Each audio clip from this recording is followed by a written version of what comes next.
কি আছিল আজি আসলতে আমাৰ ধ্ৰুপদী ভাষা সপ্তাহ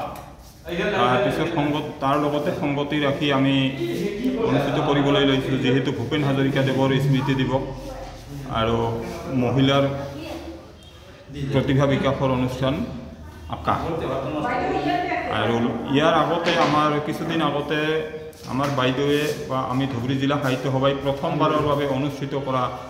চুটিগল্প প্ৰতিযোগিতাৰ বঁটা বিতৰণো আজিয়ে সম্পন্ন কৰা হয়। আজি 5 নৱেম্বৰ গোটেই অসমবাসীয়ে জানে,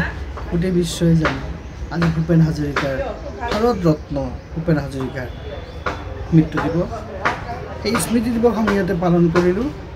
অসম সাহিত্য সভাৰ ধুবুৰী জিলা সাহিত্য সভাৰ উদ্যোগত আৰু বিলাসীপাৰা শাখা সাহিত্য সভাৰ সহযোগত আমি একেলগে ভূপেন হাজৰিকাৰ এই দিনটোতেই আমি 4টা প্ৰগ্ৰাম লৈছিলোঁ। এই কাৰ্যসূচী মৰ্মে ইয়াত আছিলে ধুবুৰী জিলা সাহিত্য সভাই পোনপ্ৰথমবাৰৰ বাবে চুটিগল্প প্ৰতিযোগিতাৰ এখন অনুষ্ঠান পাতিছিলে। সেইখনৰ বঁটা বিতৰণী সভা, মহিলাৰ অনুষ্ঠান আকাশ আৰু আজি ভাষা গৌৰৱ সপ্তাহৰ যি অনুষ্ঠান সেই অনুষ্ঠান, গতিকে 4টা অনুষ্ঠান আমি একেলগে ইয়াতে অনুষ্ঠিত কৰিলোঁ। ৰাংচাং ভৱনত, বিলাসীপাৰা যথেষ্ট ভাল হৈছে মহিলাখিনি যথেষ্ট আগ্ৰহেৰেই অংশগ্ৰহণ কৰিছে নাচিছে গান গাইছে কত্থক নৃত্যটো খুব ভাল হৈছে খুব সুন্দৰভাৱে অনুষ্ঠানটো পালন হ'ল